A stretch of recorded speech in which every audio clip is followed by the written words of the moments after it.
On the agenda tonight, we're going back to 1976. We're going to be taking a look at Rory Gallagher, and he's going to be performing Bullfrog Blues.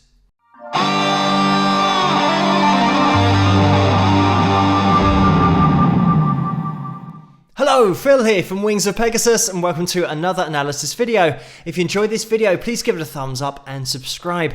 So, the first thing to mention is that this is one of those that has been blocked on copyrights, and the original video that I watched has been blocked on copyrights as well. So I'm not sure that we can find that performance anywhere on YouTube anymore. I have got another performance of Bullfrog Blues that I'm going to put the link to in the description below and pin it to the top of the comments as well. So you guys can click on that to get a vibe of what's going on, and then you can return here for the analysis and a little bit of a chat about Rory Gallagher. I'm just going to edit this bit into the video here because if you fancy making it a Rory Gallagher night, I'm going to leave the link to the video that I made with Donal Logue, the actor, at the end of this video. There'll be a link and you can just click on the box and it will take you through there. If you've been watching this channel for any length of time, you might have already seen it, but if you haven't, it's definitely worth a watch because Donal is a lifelong Rory fan and it's great to get his insight on things.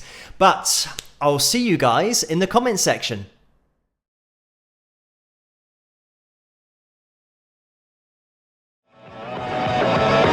I'm just going to jump in here because what I love about Rory and the way that he played, he always put everything into his performances just all the time, just flat out. And just technically the way that he's playing here with that slide, he's got it on his little finger, but the way that he's playing it, because the performance is so high energy, he's throwing in a really relevant vibrato, really wide on that slide. So it really matches the performance well, and he always plays with that kind of intensity and that expression. Another thing to point out is the fact that this is a three-piece, and I tend to do this when there's just three guys up on stage because it's so difficult to keep that sound nice and full, especially if your rhythm guitarist is the lead guitarist, just because of the nature of the setup. So when Rory's going into his lead playing here, he's got to keep that sound nice and full and not go too much off into single notes and try and get a nice legato sound to his lead playing, which of course with the slide he can do,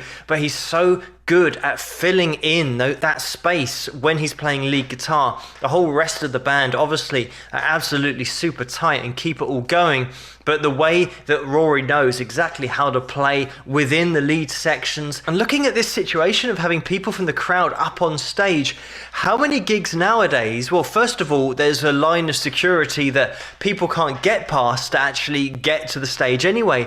But if there was somebody on the stage nowadays, probably the artist would say, oh, cut, I'm going to run off, and they'll stop playing.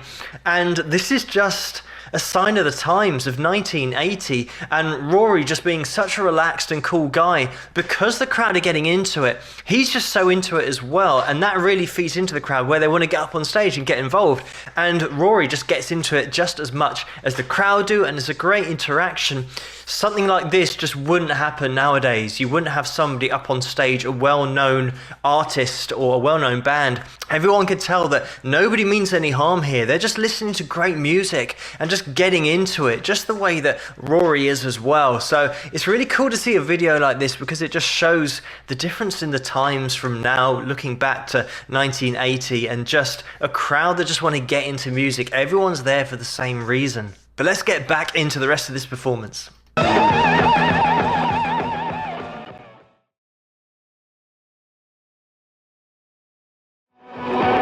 I'm just going to pause it there quickly just because we've got the credits rolling here, and this is a gig from France, as you can probably tell from the names that we've got going up the screen there. But what I liked about Rory getting up, because everyone's on stage now, so he gets even higher by climbing up on the amps to give himself another stage above the stage.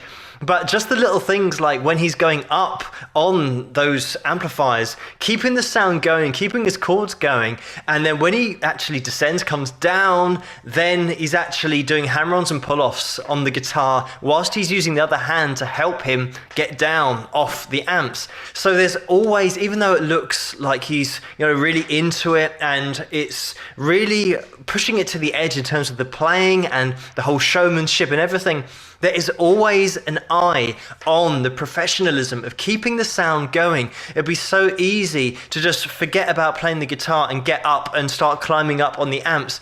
But Rory is so professional that he's always keeping the sound going. He knows in a three-piece you need something all the time coming from that guitar to fill in the space. And just the hammer-ons and pull-offs, I just love that when he then goes back down onto the stage just to keep that sound nice and full as he's now unable to pick the guitar. We can see as well that Rory's got that slide on his little finger, so it means that it opens up for first finger, third finger in order to keep this kind of blues rhythm going all the time, filling in all that space. But then when he wants to get into the lead, he can then get that little finger going and actually supply that slide lead that he had. He can also then play fretted notes with the first and third finger in a lead if he wanted to, but this is very much focusing on that slide. But it's great slide playing as well, great control, and just getting that quality of sound considering what he's actually doing. He's moving all over the place on stage, interacting with people, head banging, and I say this in other videos how some players just sit there, have to really concentrate on what they're doing and hardly move.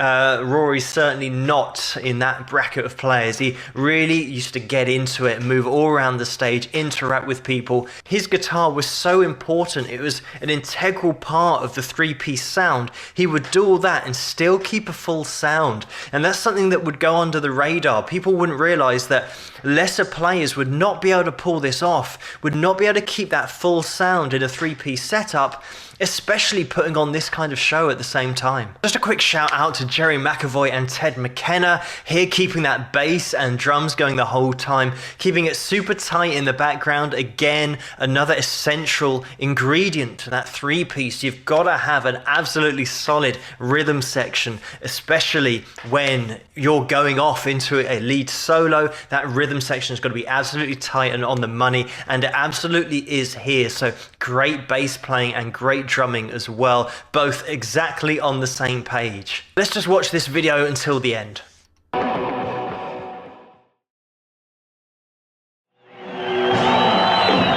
And there we go, there's the end of the performance, and Rory was actually named as the Guitarist of the Year in 1971 in Melody Maker magazine ahead of Eric Clapton, so people knew about Rory's playing, his ability as well, but he never got that mainstream exposure, which is why he has these kind of gigs that are very intimate, and he's never kind of in that big arena or filling stadiums, but he's doing these really intimate venues where you get such a connection with the artist, so much more of a connection with the artist that you might get when you go to see a more popular performer, or I say more popular, but someone who's more famous and has got a lot more budget behind their media campaigns.